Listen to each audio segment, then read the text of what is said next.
directement évoquer les Wizards de Washington et la demande de trade de John Wall, qui effectivement, suite aux rumeurs d'échanges le concernant, puisqu'on l'a annoncé effectivement du côté des Rockets en échange de Westbrook, a demandé à sa direction d'être tradé. Je voudrais avoir une réaction effectivement de votre part sur ce joueur qui, grosso modo, depuis 2 ans, connaît une saison blanche et dont on attendait beaucoup du côté de Washington DC. Thibodeau. Extrêmement déçu. Extrêmement déçu. Je me mets notamment à la place de Bradley Beal parce que c'est le principal intéressé pour moi de cette histoire. On attendait le retour de John Wall vraiment, mais pas notamment juste pour lui, tu vois. C'était aussi pour qu'il y ait un mec comme Bradley Beal qui soit enfin épaulé, qui arrête de faire des stats pour faire des stats, qui puisse aller jouer en play-off et voir où ça peut aller.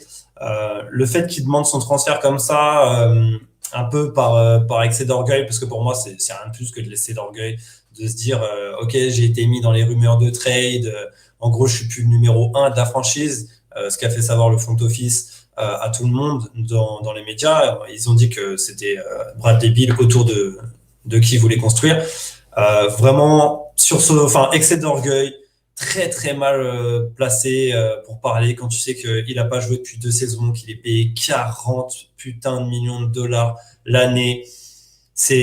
J'aurais aimé en fait voir ce mec-là revenir par la petite porte dans son équipe tranquillement, se mettre au service du collectif, défendre, faire des passes, faire ce qu'il sait faire le mieux. Et non, il nous fait du John Wall, il nous fait des grandes déclarations dans les médias. Après, ça colle parfaitement au personnage. Donc, il est fidèle à lui-même, mais ça me fait chier. Ça me fait chier parce que j'aime pas le personnage. La quintessence du solo player. Alex ? Encore une fois, je suis désolé, Gooms, mais je suis totalement d'accord là pour le coup. John Wall, c'est une immense déception, quoi. C'est que te dire sur ce mec. Ouais, bien sûr. On sait tous pertinemment que c'est un des meilleurs talentueusement. Enfin, si on parle que du talent intrinsèque, c'est un des meilleurs meneurs de jeu de NBA. Et ça, dans son prime. Ouais. Et là, il est encore une fois, il a multiplié les contrats max. Il se blesse dans sa cuisine. Il commence. À chaque fois, il se plaint parce qu'il n'a pas d'équipe, etc. Mais il pense jamais effectivement à Bradley Beal qui alors lui met sa casquette, son bleu de chauffe et porte une équipe qui au final, la saison dernière et celle d'avant, il n'y a pas grand-chose. Il fait avec ce qu'il peut, aller un petit Thomas Bryant par-ci par-là. À chaque fois, il y en a un qui se mettait. Là, c'était comment il s'appelle Hachimura, c'est ça. Ouais. Hachimura, voilà. Donc peut-être que des fois, il avait de l'aide un peu, mais il mérite les playoffs. Et un mec comme John Wall. Bien sûr. En plus, Alex, pour aller dans ton sens, avec ce qu'il a eu, Bradley Beal, avec Rui Hachimura et Thomas Bryant, des joueurs qui ne sont pas forcément confirmés encore NBA, de jeunes joueurs, il est quand même parvenu à finir 9e de la conférence Est, à être convié dans la bubble, tu vois. Et c'est quand même ça. Et moi, ce qui me dérange un peu, c'est que dans ses déclarations, dans sa communication, Bradley Beal a toujours dit qu'il souhaitait finir sa carrière chez les Wizards. À chaque fois qu'on l'annonçait en free agency ou même dans des trades chez les Nets, chez les Warriors, il disait non, moi j'attends John Wall, j'attends qu'il revienne, vous allez voir ce que vous allez voir quand il reviendra. Et en fait, on s'est rendu compte que John Wall, n'a jamais souhaité être l'adjoint de Bradley Beal, n'a jamais souhaité jouer au service d'un joueur qui l'année dernière s'est révélé comme le 2e meilleur marqueur de la ligue en saison régulière. Ouais, grande tristesse parce que je vois pas comment ce mec-là peut prétendre au jour d'aujourd'hui avec un salaire qui est le sien, 40 millions, donc c'est une malédiction pour certaines franchises. T'es qui ? T'as pas fait de finale de conférence ? T'as pas fait de finale NBA ? Mais t'as jamais été dans les discussions des MVP de saison régulière ? T'es qui pour parler comme ça en fait ? Il fait partie du meilleur backcourt de la NBA, selon lui et Bradley Beal depuis 10 ans. Mais que selon eux deux, tu vois, c'est un peu le problème. Et ce qui est dommage, parce que tu m'aurais dit encore Bradley Beal, en fait, c'est le genre de gars avec qui tu veux pas jouer parce qu'il a un croqueur. Mais c'est pas un croqueur, en fait. Le temps où John Wall a joué avec les Wizards, c'est John Wall qui avait plus la balle dans cette équipe. Or, c'est pas lui qui avait forcément les meilleurs pourcentages. Tu vois ? La première fois que Bradley Beal a eu le plus la balle dans cette équipe, c'était l'année dernière, en fait. L'année dernière. Donc, c'est vraiment dommage. Ouais. Mais d'ailleurs, voilà, je poursuis. Est-ce que vous pensez que maintenant que John Wall a demandé de quitter les Wizards, est-ce que vous pensez que Bradley Beal va aussi partir, quoi ? Va se dire, écoutez, moi, j'ai tout donné avec les Wizards, je ne serai pas compétitif cette année, je mérite d'aller jouer dans une équipe où je peux faire au moins finale de conférence, ce que je n'ai jamais fait depuis le début de ma carrière. Alex ? Ouais, après, encore une fois, je suis pas dans sa tête, donc je peux pas savoir. Mais s'il a déclaré qu'il il aurait aimé finir sa carrière aux Wizards, c'est peut-être amené à changer. Parce que si les dirigeants sont pas capables de lui proposer 1 ou 2 joueurs pour l'épauler, c'est clair qu'il va clairement revoir ses plans. Et vraiment, il sait ce qu'il vaut. Lui, maintenant, il sait ce qu'il vaut. Il sait qu'il a progressé dans tous les domaines. Au niveau de l'adresse, il a moins de déchets quand même si bon, vu le nombre de tirs qu'il prenait, il était obligé de manquer certains paniers un peu plus faciles parfois, mais il a vraiment diversifié son jeu, je trouve. Donc il est bon à la fois en pénétration, à 3 points, mi-distance, donc vraiment c'est quelqu'un qui est amené peut-être encore à progresser aux côtés de mecs qui peuvent le trouver dans ses meilleures dispositions. Donc pour moi, il devrait songer, oui, à aller voir ailleurs, déjà parce que je pense que le problème n'est pas que John Wall, le problème est aussi du côté du board des Wizards. D'accord. Toi, Thibodeau, demain t'es John Wall, demain t'es Bradley Beal. Tu préfères jouer avec Westbrook ou tu préfères, je sais pas, quitter la franchise et peut-être aller chez les Nets, par exemple, et jouer aux côtés de Kevin Durant et Kyrie Irving? Je me casse fort. Je me casse fort parce que quand bien même John Wall s'est tradé, je pense que sportivement, ça va être dur de trouver une contrepartie qui rapporterait à l'effectif vraiment et qui en ferait un effectif playoffable en fait. Donc, Westbrook chez les Wizards, selon toi? Ça me convient pas parce que j'attendais que Bradley Beal soit vraiment le mec mis en valeur.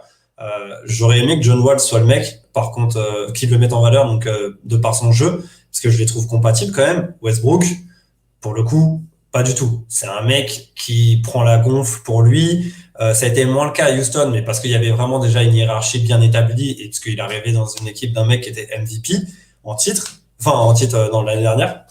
Bref. Et Bradley Beal n'a pas encore ce statut et j'aimerais pas voir un Westbrook débarquer et contester un peu ce qu'est Bradley Beal à l'heure actuelle parce que je pense qu'il en serait capable. Il en serait capable après avoir, entre guillemets, passer à côté de sa carrière en fait parce que Westbrook c'est un peu ça maintenant, plus sur la fin que sur le début et du coup je pense qu'il serait pas le bon joueur pour aller dans le bon sens pour Washington, mais au-delà de ça je suis Bradley Beal, je prends mes valises direct. Moi, je proposais justement les Nets, parce qu'on parle beaucoup des Nets aujourd'hui dans les rumeurs de trade. Ils ont une monnaie d'échange autour de Spencer Dinwiddie, de Caris LeVert, de Jarrett Allen, même de Joe Harris qu'ils ont re-signé. Pourquoi pas envoyer justement Bradley Beal chez les Nets, recevoir ces pièces-là, avec l'effectif jeune et talentueux qu'ils ont, ils seraient automatiquement compétitifs. Après, ça pourrait mettre du temps, mais sur le moyen long terme, ils seraient automatiquement compétitifs. Qu'en pensez-vous? Tu veux dire forcément. Non, je t'en prie. Pas forcément fan de le voir débarquer aux Nets, si c'est le cas, parce que ça en ferait automatiquement pour moi la troisième option offensive de cette équipe. Et je pense que Bradley Beal est le genre de joueur que je peux voir co-star ou seconde option offensive dans une équipe qui va jouer le titre à l'heure actuelle. J'ai pas envie en fait de le voir aux Nets et d'être entre guillemets relégué à troisième option, au mec qui prendra le moins la balle parce qu'il est propre dans sa sélection de tir, dans ses pourcentages, tu vois. Donc je pense que ça serait un peu le relégué à quelque chose il peut être plus que ça en fait, plus que la troisième option des Nets derrière Kevin Durant et Kyrie Irving à l'heure actuelle, je pense. Alex, t'as une idée toi de chute? Après, point de chute, pour l'instant, je sais pas, mais moi, je trouve qu'il a, en tout cas, sur son départ, il doit se poser peut-être les mêmes questions en tout cas, ou se remettre lui-même en question, comme l'a fait Devin Booker aux Suns. C'est-à-dire que lui, c'était une machine à stats à un moment. Voilà, il était là pour claquer ses 60 points, il était content, il repartait chez lui, il avait fait son boulot. Mais là, maintenant, Bradley Beal doit se poser la question, est-ce que je vais continuer à faire ça maintenant que c'est sûr qu'on va pas construire quelque chose autour de moi? Ou est-ce que je vais ailleurs, avec peut-être le risque d'être la deuxième option, mais quand même d'être une deuxième option, faut quand même pas cracher dessus, c'est pas une troisième, c'est pas une quatrième option, et là, viser non seulement une place en play-off, enfin, mais aussi plus haut, peut-être une finale de conférence, peut-être plus. Donc oui, je pense que les Nets, c'est un peu trop, parce que on parle, bien sûr, il y a KD qui va revenir, il y a Kyrie Irving, mais j'ai eu aussi d'autres noms circuler un peu, je les ai plus en tête exactement, mais je trouve que ça fait beaucoup. Et si tu rajoutes Bradley Beal, tu le mets où? C'est ça la question. Limite, t'en fais un sixième homme. Enfin, il y a des choses qui me dérangent. Voilà. Ce serait du gâchis, je trouve. Parce que Steph Curry, Klay Thompson et Kevin Durant, ça a plutôt bien marché. Donc pourquoi Kyrie Bradley Beal et Kevin Durant, sachant que Kevin Durant, c'est un joueur qui prend très très peu de shoots et qui les rend tous. Il faut savoir que lorsque Kevin Durant est MVP des finales lors de sa première année chez les Warriors, c'est le 3e joueur à prendre le plus de tirs, derrière Klay Thompson et Steph Curry. Donc, il serait dans un fauteuil aux Nets dans le sens où, en effet, je pense qu'ils ont tous l'intelligence et notamment ils ont un coaching staff qui commence à être quand même pas mal chargé et notamment Mike D'Antoni, assistant, qui a montré qu'il pouvait faire tourner des attaques quand bien même il y avait du monde à fournir. Mais ça serait plus se mettre dans un fauteuil qu'autre chose, c'est-à-dire je pense qu'il y aura un petit peu de facilité dans le sens où rejoindre les Nets à l'heure actuelle, ça en fait une équipe qui est limite prétendante à aller direct en finale de conf à l'Est, tu vois. Ouais. Et quand tu vois que ce mec-là a fait le choix de rester à Washington pendant des années dans la galère, etc., ça serait vraiment passé de rien à tout, en l'occurrence. Et ça me surprendrait un peu de sa part. Je pense qu'il aime bien l'adversité aussi. Et tu vois, c'est un mec dans ses déclarations dans les médias qui parle beaucoup de reconnaissance. Et je pense qu'il pourrait avoir un manque de reconnaissance à jouer dans cette équipe des Nets, dans le sens où, ouais, mais les gars, ils ont fait une super team, et vas-y, c'était pas plus compliqué que ça, tu vois. Je pense que dans sa tête, c'est un truc qui doit trotter aussi. D'accord. Bon, bah écoutez. Ouais, puis visiblement, on en parle aussi du côté de Los Angeles. Il aurait acheté une grosse baracasse. Ouais.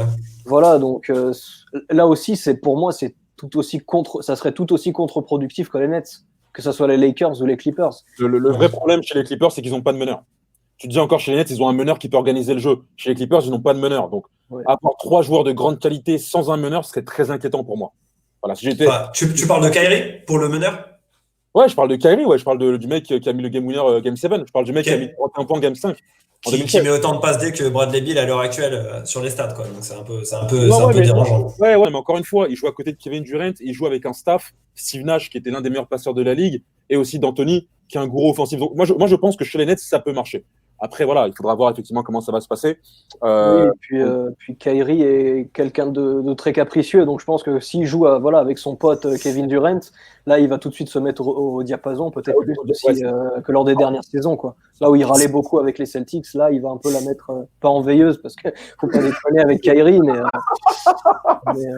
espérons que ça soit comme ça, que ça parte pas en couille. Les gars, on va au soleil. On va du côté des